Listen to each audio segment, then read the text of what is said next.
तैमूर सलीम झगड़ा साहब, ये बताएं कि क्या सूरत हाल है इस वक्त, तहरीक इंसाफ का अगला लाएअमल क्या है? एक तरफ तो आप जाहिर है एक लीगल बैटल आप लड़ने जा रहे हैं। पिछले हफ्ते हमारे प्रोग्राम में ही बैरिस्टर गौहर साहब का ये बड़ा वाज़ेह तौर पर उन्होंने कहा था कि हम किसी इदारे के साथ टकराव की सियासत नहीं करेंगे, और दूसरा, हम इस मरतबा ना धरना देंगे, ना हम सड़कें बंद करेंगे, ना कोई लॉन्ग मार्च होगा, सिर्फ पार्लियामेंट के अंदर एहतजाज होगा और लीगल बैटल लड़ी जाएगी। तो अब क्या लाएअमल चेंज हुआ है या वही है फिलहाल?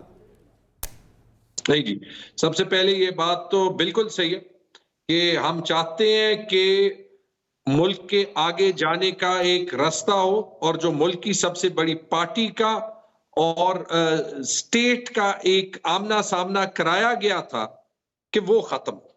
देखिए, उसका रिजल्ट आपने देख लिया कि अवाम उल्टा इमरान खान के पीछे और ज्यादा पुख्तगी से खड़ी हो गई। दूसरी बात ये कि मैं अता तारड़ का जवाब देता हूं, और शायद उसके बाद अता तारड़ जवाब ना दे सके। केपी में धांधली हुई है, बहुत हुई है, पाकिस्तान तहरीक इंसाफ के खिलाफ हुई है। इसके बावजूद केपी के अवाम और पश्तूनों ने, जिसको नवाज शरीफ ने बेवकूफ कहा था, उस मिकदार में पीटीआई को वोट दिया है, और बहुत से आरओस और बहुत से डीसीज ने बहुत सा प्रेशर रेजिस्ट किया है। उसकी वजह से मैंडेट तारीखी मिला है, 80% सीटें मिली है। लेकिन आपको धांधली चाहिए, मेरा सबूत खुद ही है। 25,000 वोट, 63% वोट पोल्ड, 1,000 कुछ वोट लेने वाले पीएमएलएन के कैंडिडेट से हारा, 100% फॉर्म 45 मौजूद।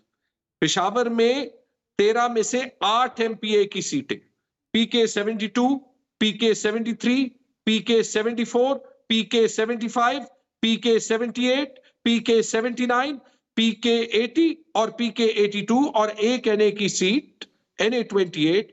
9 सीटों में रिजल्ट चेंज किए गए, सारे सबूत मौजूद हैं। एक डीसी अफाक वजीर, उनके साथ 2 पुलिस के अफसर, हमारे सीसीपीओ इशफाक अनवर और SSP operations Kashif Abbasi, polling rooms के अंदर बंद थे। 2 लोकेशंस पे सारे रिजल्ट्स जो हैं वो टैली हो रहे थे। इनफॉर्मली सारी ब्यूरोक्रेसी भी मानती है कि जो हुआ है वो उसको डिफेंड नहीं कर सकते। इनफॉर्मली आर्म्स भी मानते हैं जो 8 फरवरी के बाद गायब है, और ये केपी के और हलकों में भी हुआ। तो ये हमें ना कहें तारड़ साहब कि यहां पे धांधली नहीं हुई, लेकिन पूरे पाकिस्तान में तो अवाम ने आपको हराया। केपी में तो आपको ऐसे रिकॉर्ड शिकस्त दी कि साबित कर दिया कि नवाज शरीफ की सियासत इंशाल्लाह वाकई खत्म। तो अब सर लाएअमल बता दें जरा कि कोई, यदि आप भी जा रहे हैं फिर धरनों की तरफ और लॉन्ग मार्च की तरफ, जिस तरह से आज जीडीए ने किया है, जामशोरों में एक तगड़ा पावर शो किया है उन्होंने। देखिए, एक तो ये चीज हो गई कि जो पाकिस्तान के सबसे बदतरीन इलेक्शंस थे, भी वो क्लियर है कि उस पे जो गवर्नमेंट के साथ भी जिन पार्टीज की एक्सपेक्टेशंस थी ना, वो एक्सपेक्टेशंस पूरी नहीं हुई। वो पार्टीज भी अपनी नाराजगी दिखा रही है। अभी तो एंटी एस्टैब्लिशमेंट बात पीटीआई नहीं कर रही ना। हिमल वली खान की प्रेस कॉन्फ्रेंस देख लें आप, मौलाना साहब की कल की इंटरव्यू देख लें, ठीक है। आगे जाना है, बाकी जाना है। ये हम बार बार कह रहे हैं कि पिछले 8-9 महीनों में पीटीआई ही रिस्पॉन्सिबल बात कर रही है। प्रोटेस्ट हम जरूर करेंगे, सड़क नहीं बंद करेंगे, ठीक है। किसी शहर पे चढ़ाई नहीं करनी, हमें एक मैंडेट मिला है यहाँ पे, लेकिन उसके लिए कुछ और चीजें भी लाजिम है। 31 साल मिले ना। एक चीज और भी बता दें, एक चीज मुझे और भी बता दें तैमूर झगड़ा साहब के, जिस तरह से 2013 में जो हमने पैटर्न देखा था, अब आप बता रहे हैं कि उससे आप उस पैटर्न पे नहीं जा रहे। तब धरना दिया गया था, लॉन्ग मार्च हुआ था, इस मतलब आप लॉन्ग मार्च धरना नहीं दे रहे। उस वक्त आपने असेंबली से इस्तीफे दिए थे, क्या इस मतलब भी इस ऑप्शन को असेंबली से इस्तीफे होने का आप रूल आउट कर रहे हैं, या वो ऑप्शन मौजूद है कि आप किसी स्टेज पे असेंबली से इस्तीफे दे सकते हैं दोबारा से? समझ, ये बहुत दूर की बात है। जो बात मैं करना चाह रहा था वो ये कि आप नहीं, मैं हल्फ इंशाल्लाह लेंगे। अवाम का मैंडेट चोरी हुआ है, उस तरीके में चोरी हुआ है जो पाकिस्तान की तारीख में नहीं हुआ। रिगिंग नहीं हुई इलेक्शन डे पे, कम से कम केपी की मैं बात कर रहा हूं। लेकिन बाद में शाम को सिंपली फॉर्म 47 जो है वो चेंज हुए। मैं आपको अपना सारा सबूत भेज देता हूं, आप खुद ही जो है वो देख लें। लेकिन अगर आगे जाना है तो फिर फॉर एग्जांपल आप ये देख लें कि बाकी तो सब कुछ आपने इमरान खान के साथ कर दिया। एंड में 31 साल की सजा 3 दिन में दे दिए, उससे फर्क नहीं पड़ा।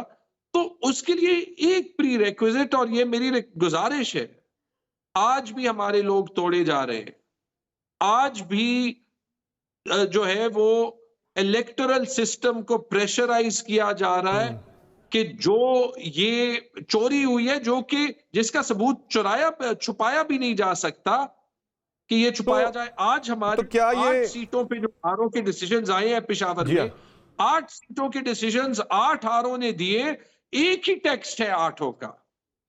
8 आरओ मुख्तलिफ हलकों को देख रहे थे और उन्होंने पता नहीं कहां से जो है वो उनको पता नहीं क्या हुआ कि सबने एग्जैक्टली एक ही टेक्स्ट जो है वो सही है। चूज किया। तो ये बता दें मुझे तो तैमूर झगड़ा साहब कि अब ये जो आपने ज़ाहिरा आपके साथ 2013 की निस्बत ज़्यादा धांधली आपके बकौल इस इलेक्शन में हुई है, तो उस वक्त आप बहुत एक्सट्रीम पे गए थे, 126 दिन का धरना, लॉन्ग मार्च, असम्बलियों से इस्तीफे, आप जो मैक्सिमम ऑप्शन थे आप जा सकते थे वो आपने किया था। असम्बली पे चढ़ाई कर दी, प्राइम मिनिस्टर ऑफिस पे चढ़ाई कर दी। तो इस मतलब आप कह रहे हैं कि हम वो उस तरह की कोई चीज़ भी आप नहीं करने जा रहे, ना कोई आप इस्तीफा देंगे ना कुछ और करेंगे, आप कह रहे हैं असम्बली के अंदर बैठेंगे भी, सब कुछ करेंगे और हम आगे बढ़ना चाह रहे हैं। तो क्या इसे एक सीबीएम समझा जाए तहरीक इंसाफ की तरफ से कि आप भी एक सीबीएम जो है वो उस पर जा रहे हैं कि ताकि चीज़ें ज़रा उस तरफ से भी बेहतर हो, और आप एक्सपेक्ट क्या कर रहे हैं इन रिवॉर्ड, यानी कि इन रिटर्न जो है अगर जो ये सीबीएम तरीके साफ कर रही है? हमें रिवॉर्ड मिल गया समर, मैं सीट कागज पे हारने पे नाराज नहीं हूं। मैंने केपी में दूसरा सबसे बड़ा परसेंटेज वाइज लीड हासिल की है। जी हाँ, ठीक है।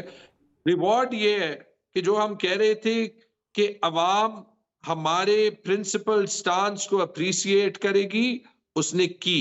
हमें अक्यूज किया गया ना, पीएमएलएन से ही अक्यूज किया गया। काकड़ साहब ने कहा, सारी निगरान हुकूमत और उनके मातहत लोगों ने कहा कि ये हुब्बुल वतन नहीं है, वैसे ये गद्दार है।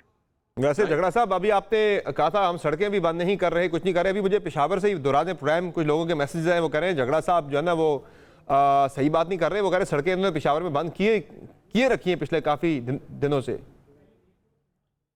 2 दिन जो है जो प्रोटेस्ट हुए, एक मोटरवे से हटाया, फिर यहाँ पे एक ब्रिज है पीर जकोड़ी ब्रिज, वहां से हटाया, और फिर एग्जीक्यूटिव डिसीजन लिया क्योंकि लोग नाराज हो रहे हैं कि जो डीसी की चोरी है, जो कुछ करप्ट अफसरान की चोरी है, उसकी कीमत पब्लिक को नहीं अदा करनी चाहिए, उसकी माजरत भी की है।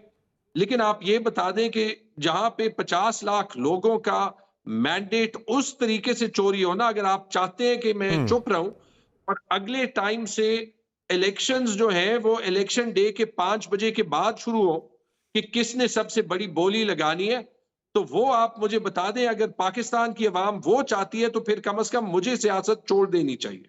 तो सर, ये जो मैं सीबीएम की बात कर रहा था वो क्या इसे सीबीएम समझा जाए कि आप उस एक्सट्रीम पे नहीं जा रहे? आप कह रहे हैं कि भाई हम बिहेव करेंगे, हम चलाएंगे, सिस्टम को आगे बढ़ाना चाह रहे हैं। देखिए, बिहेव करने की भी बात नहीं है, बिहेव हमने थ्रू आउट किया है। शायद अगर अच्छे बच्चे वाला बिहेव आपने नहीं किया जो उस वक्त आप हर एक्सट्रीम पे गए, इस मतलब आप कह रहे हैं उस एक्सट्रीम पे आप नहीं जा रहे, तो ये फिर बिहेव करना ही हुआ ना सर। समर, हमने किया, मैं अपनी बात कर सकता, मैं पार्टी के सारे रिस्पॉन्सिबल लोगों की बात कर सकता हूं, उनकी मैं बात नहीं कर सकता जो कि हमारे अपने आप को हमारे लीडरान कहते थे। अगर उनको कोई एतराजात थे तो वो कहते कि ये काम इस तरीके से नहीं करना चाहिए, ये काम इस तरीके से नहीं करना चाहिए, और उसके बाद वो भागे, they stabbed Imran Khan in the back, और उनको उसका भी जवाब मिला। हमने किया है, हमने बिहेव करने के बाद 10 महीने अपने घरों पे छापे भी देखे, हमने 10 महीने अपनी रेप्यूटेशंस को विलिफाई होते हुए भी देखा, लेकिन हमें कॉन्फिडेंस था कि एक दिन इंसाफ का निजाम वापस आएगा। पुख्तूनख्वा में आ गया। हमने रिवेंज भी नहीं लेना, इंतकाम नहीं लेना, लेकिन एहतिसाब जरूर कर। कुछ सबक भी नहीं सीखना, लेसन भी लर्न नहीं करना कोई भी। कैसे? अगर आप कह रहे हैं सीबीएम हम भेज रहे हैं, क्यों भेज रहे हैं? सीबीएम इसलिए भेज रहे हैं क्योंकि मेरे ख्याल में we have to go out of the way कि हम ये बता दें कि ये पाकिस्तान की सबसे रिस्पॉन्सिबल पार्टी थी और सबसे रिस्पॉन्सिबल पार्टी है, और इमरान खान पाकिस्तान के सबसे रिस्पॉन्सिबल और विजनरी लीडर थे, और अभी भी है, अभी तो अवाम ने प्रूफ कर लिया। लेकिन सबक इस बात का भी सीखना चाहिए कि यानी आप जब आप सीबीएम को इस मान टाइप रहे हैं, आप यानी आप सीबीएम को मान रहे हैं, फिर आपके लिए सीबीएम है। और दूसरा ये जो इसमें सीबीएम में थोड़ी सी गड़बड़ है कि अली बिन गंडापुर के नॉमिनेशन के ऊपर बड़ा एतराज उठ रहा है। ये बड़ा एतराज, ये मैं एतराज नहीं कर रहा, पूरे पाकिस्तान में एतराज लोग कर रहे हैं, जी शोर लोग कह रहे हैं कि ये तरीके से आपने और खान साहब ने कोई ठीक फैसला नहीं किया। कोई रीजनेबल बंदे को लगाया जा सकता था जो सूबा चला सकता। अली बिन गंडापुर जो है वो कंट्रोवर्सीज में घिरा हुआ एक बंदा है, उसको लगाना सीएम के लिए नॉमिनेट करना, वो कह रहे हैं कि ये फिर जो है वो खान साहब जो है ना वो इशारा कुछ और दे रहे हैं। अली अमीन खान ने तो बड़ा अच्छा बयान दिया और सूबे के लीडर रहे और 5 साल प्रोविंशियल मिनिस्टर रहे और 4 साल फेडरल मिनिस्टर रहे। लेकिन इस इलेक्शन में तो पाकिस्तान के लोगों का नवाज शरीफ और उसकी सारी फैमिली पे इतराज था और फॉर्म 45 के मुताबिक वो 17 एनए सीटें जीते और 40 के 50 सूबाई सीटें जीते। लेकिन उस इतराज के बावजूद मैं देखता हूं कि वो कहते हैं कि वजीर आजम शहबाज शरीफ होगा और वजीर आला मरियम नवाज शरीफ होगी। तो पाकिस्तान के अवाम के इतराज को तो किसी ने भी नहीं सुना। तो आप भी गवर्नमेंट बना सकते हैं ना। वो अगर 62-63 सीटें लेके अगर वो बाकी पार्टियों को मिला रहे हैं साथ, तो आपको भी मिलाना चाहिए था। अभी आप जो है मौलाना फजल रहमान तक के पहुंच गए हैं कि जिनके साथ आपका शदीद तरीन इख्तलाफ था। कल को वो आपको यहूदी एजेंट, आप उन्हें मजीद अलकाबात से पुकारते थे, बहुत ही नामुनासिब अलकाबात से एक दूसरे को पुकारा जाता था। आज आप शीर शकर हो गए आपस में ना।